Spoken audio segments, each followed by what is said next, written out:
Nous rouvrons aussi également plusieurs secteurs de l'économie qui sont restés fermés depuis déjà une très longue période. Nous parlons des saunas, des fitness, des cinémas et des bowling. Veillons naturellement particulièrement à la ventilation, c'est extrêmement important. Nous levons aussi des restrictions concernant les activités à l'intérieur, dans des domaines d'activité qui étaient déjà ouverts à l'extérieur, par exemple les parcs naturels, les parcs animaliers et les parcs d'attractions. Vanaf 9 juni is het ook voorzien dat op het gebied van het thuiswerken dat we een stukje meer ruimte creëren. We weten dat er mensen zijn die al bijzonder lang van in hun kot aan het werken zijn, die de verplichting op thuiswerken zeer strikt hebben nageleefd. Dus vanaf 9 juni zal het mogelijk zijn om 1 terugkeerdag te organiseren, 1 terugkeerdag per week, wat het eigenlijk mogelijk maakt om dus 1/5 van de werknemers terzelfde tijd de gelegenheid te geven om opnieuw hun collega's te kunnen ontmoeten. Voor sommigen zal het bijzonder lang geleden zijn. Het zal een echte opluchting zijn voor velen. À partir du 9 juin, nous passons aussi vers des plus grands événements qui pourront s'organiser. À l'intérieur comme à l'extérieur, avec un éventail d'activités, événements culturels, sportifs, etc. Alors, ceci se fera toujours dans un cadre très précis. Le public sera assis à l'intérieur et à l'extérieur et à l'intérieur, naturellement, le port du masque sera obligé. À partir du 9 juin, le champ des possibilités augmentera mois par mois. Je tiens à préciser que les événements pourront être organisés à l'intérieur, à l'extérieur, naturellement, en respectant des taux maximum. À l'intérieur, c'est des taux qui ont été spécifiés pour les différentes salles dont on parle. Donc, ça reflète la capacité de la salle et, naturellement, en respect des distances, des mesures de précaution, etc., certainement pendant les premiers mois. Outre les événements dont je viens de parler, le plan été concerne aussi d'autres activités comme les camps de jeunes, les fêtes, les réceptions, les mariages et les enterrements. Je vais conclure avant de donner la parole à mes collègues. Je voudrais quand même insister sur un élément.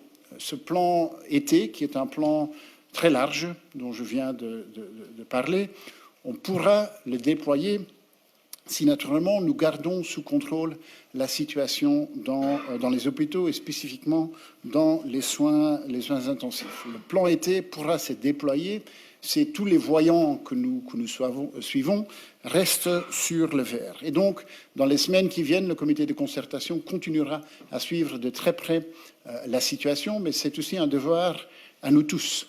C'est de faire le maximum pendant les semaines qui viennent, pendant le mois de mai et pendant le mois de juin, de respecter au maximum les règles. Nous avons la possibilité de faire plus de choses, c'est une bonne chose, mais nous gardons toujours quand même un certain nombre de conditions, de restrictions.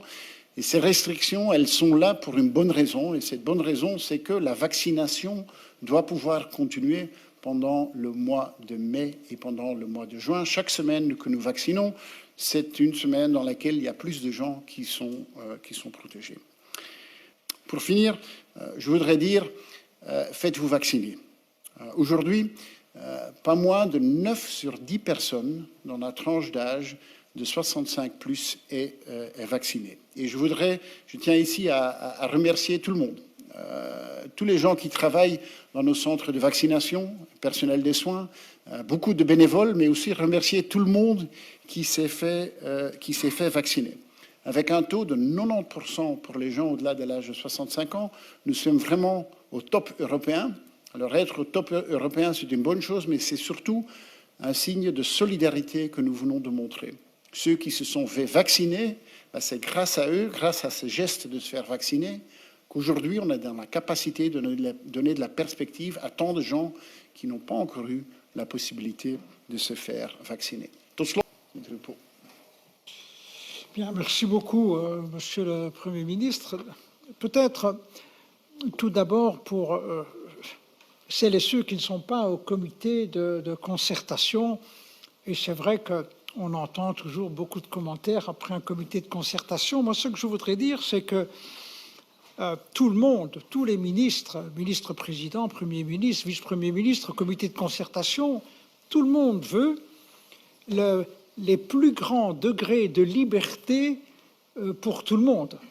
On veut les plus grands degrés de liberté pour la culture, pour les événements, on le veut pour la jeunesse, pour tous les métiers. Mais il y a une condition et il y a une attention. L'attention, c'est que les virus circulent. Je ne dis pas le virus, puisqu'il y a ce qu'on appelle les variants qui circulent dangereusement, ils sont contagieux et dans certains cas, ils conduisent à la mort. Et même quand ils ne conduisent pas à la mort, même quand ils ne conduisent pas à l'hôpital, il y a des séquelles sérieuses et durables pour celles et ceux qui malheureusement attrapent la Covid. Et donc, je dis tout cela pour lancer un appel, comme le font mes collègues, à toutes celles et tous ceux qui nous écoutent, de grâce, allez vous faire vacciner quand vous le pouvez, quand vous êtes conviés. Se faire vacciner, c'est se protéger, c'est protéger sa santé, mais c'est aussi contribuer à ce que la société ait des degrés de liberté beaucoup plus importants. Et donc, à mon tour, je voudrais remercier toutes celles et tous ceux qui œuvrent dans les centres de vaccination, comme d'ailleurs toutes celles et tous ceux qui œuvrent dans les hôpitaux et également tous les médecins généralistes qui sont mis à rude épreuve. Et enfin, je voudrais dire que les décisions d'aujourd'hui offrent des perspectives, un agenda. Ça permet à différents secteurs, les événements, le secteur culturel, l'ORECA, les responsables de centres de fitness et j'en passe, ça leur permet d'avoir un calendrier, de voir ce qui est possible avec les conditions qui y sont mises. Et donc, je crois que nous avons réellement pris des décisions qui donnent des perspectives et ça, c'était vraiment ce que demandaient nos concitoyens et les différents secteurs. Voilà, Monsieur le Premier ministre. Merci, Monsieur le Premier ministre.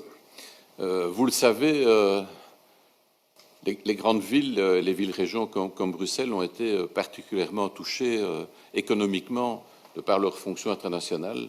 Et donc, c'est le tourisme, c'est tout le secteur HoReCa, tout ce qui va, je dirais, fonctionne autour et alentour. Ce sont des milliers d'emplois qui ont été mis à l'arrêt depuis maintenant plus d'un an.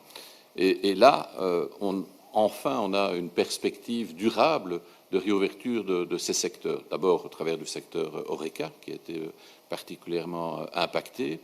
Et qui dit secteur HoReCa dit retour à une vie aussi pour ces grandes villes-régions qui sont des villes aussi par essence touristiques et qui ont souffert aussi de l'absence de visiteurs, d'avoir cette perspective aussi au niveau européen. Je pense que c'est un élément important, le certificat vert européen, qui va permettre à nous tous, d'abord nous, mais ceux qui veulent venir découvrir notre beau pays, de venir visiter nos grandes villes. Et donc, de le faire dans de bonnes conditions, de le faire dans des conditions de sécurité maximale, et de faire travailler ceux qui n'attendent que cela, je pense que c'est vraiment un élément essentiel pour cet été, que nous espérons meilleur que l'été dernier, où nous étions totalement à plat. Donc, bien sûr, on n'espère pas se retrouver à la situation de 2019, mais quand même qu'on ait maintenant des perspectives de relance pour un retour à une vie normale pour l'ensemble, d'abord des Belges évidemment, mais des Bruxelloises et des Bruxellois. Et donc, ça, c'est, je dirais, la perspective, c'est le chemin qui s'offre à nous. À nous de faire en sorte de ne pas dévier de la route et donc de continuer les efforts et l'implication, la solidarité au travers de la campagne de vaccination. Je pense que c'est vraiment, on le dit, on le répète, ne croyez pas que c'est par distraction, mais c'est parce que nous en sommes intimement convaincus, ce n'est pas une figure de style, il faut se faire vacciner, et ça c'est vraiment le chemin vers la liberté, et surtout de nous éviter collectivement de voir, je dirais, revenir en arrière, ce qui serait le pire des scénarios. Et donc ce sera mon dernier message aussi.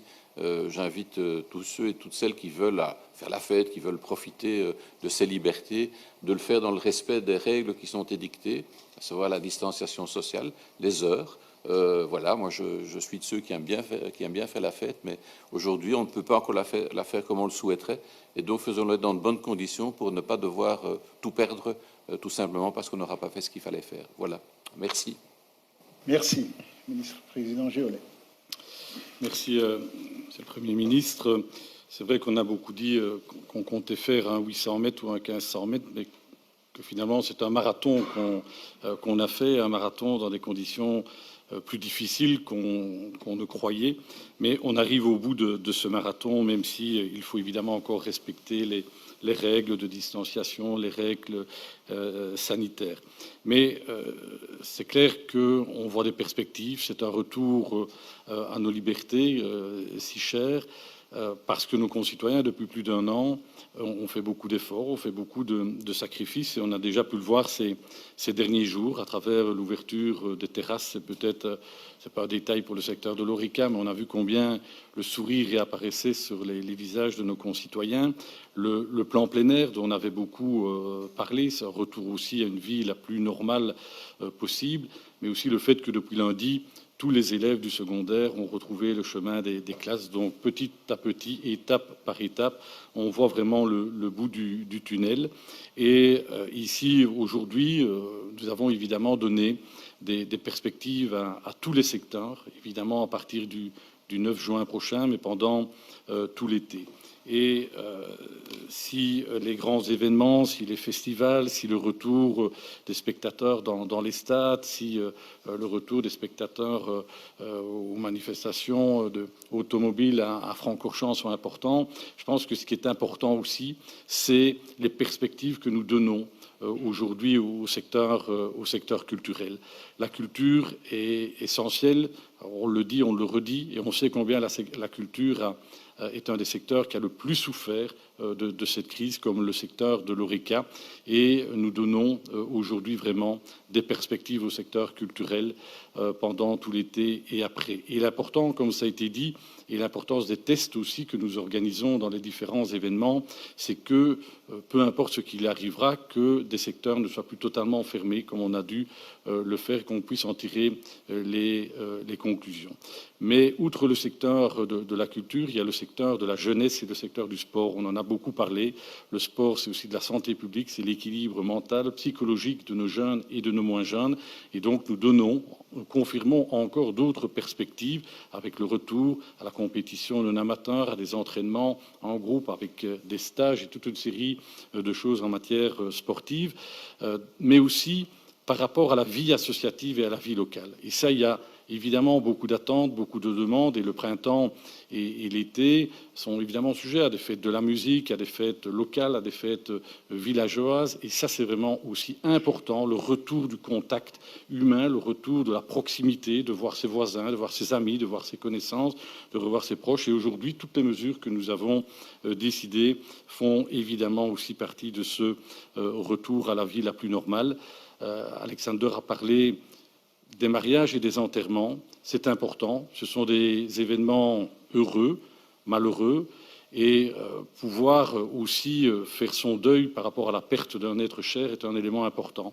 Et on n'en a pas souvent parlé, mais le fait de ne pas avoir tous les membres de sa famille, les proches, les amis, quand on enterre une connaissance, un proche ou un membre de sa famille est terriblement difficile. Donc ça aussi, ce sont des éléments importants et de nouvelles perspectives que nous donnons. La jeunesse, on en a beaucoup parlé, je n'y reviendrai pas. Je dirais simplement, pour me joindre à mes collègues et remercier, on ne le fera jamais assez, le personnel soignant, le personnel médical, le personnel des centres de vaccination, mais aussi tous les travailleurs qui sont depuis plus d'1 an en première ligne.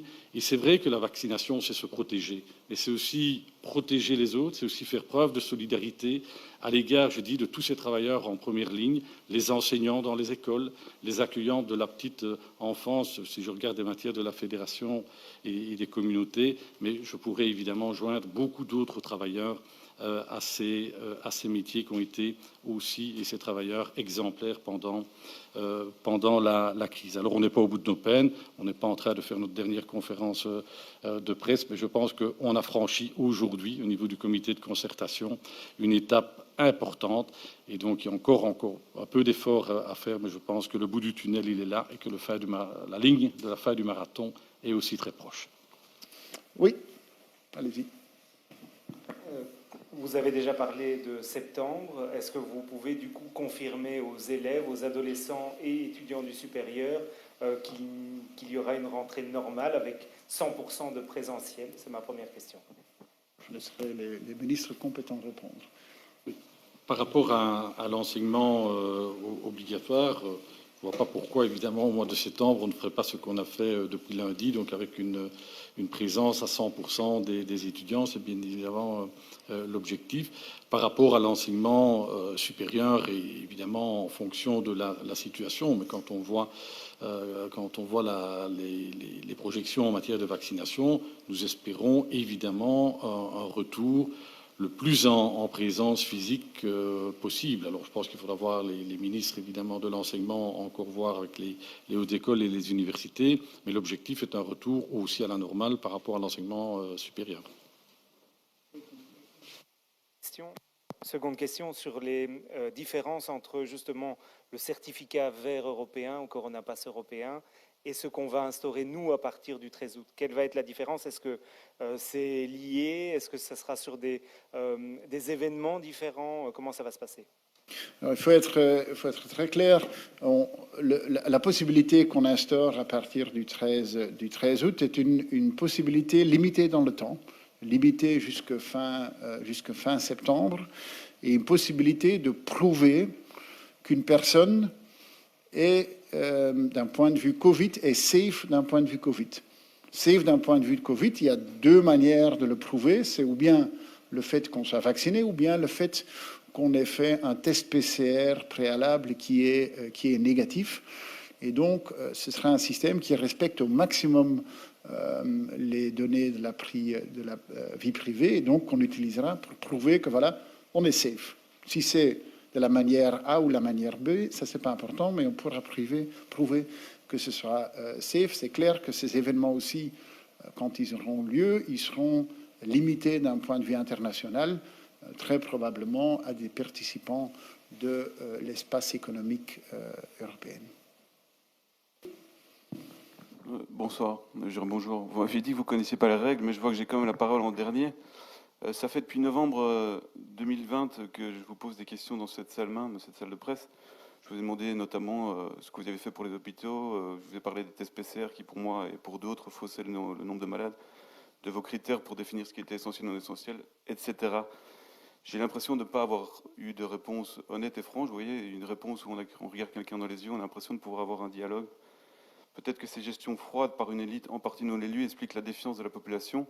Peut-être que les dizaines de milliers d'enfants, d'ados, parents, grands-parents qui étaient dans les rues et les parcs ces derniers jours, ce n'est pas le signe d'un irrespect, mais peut-être, et non plus d'un égoïsme, mais que beaucoup ne croient plus. Monsieur, posez votre question. Oui. Si vous voulez faire un exposé quelque part... Non, c'est pas un exposé, mais c'est important de Monsieur, pouvoir... un instant. Oui. Si vous voulez faire un exposé quelque part, vous louez une salle, vous invitez des publics, on viendra vous écouter. Donc le but ici, c'est de poser des questions. Je répondrai à vos questions, mais il faut que vous posiez des questions.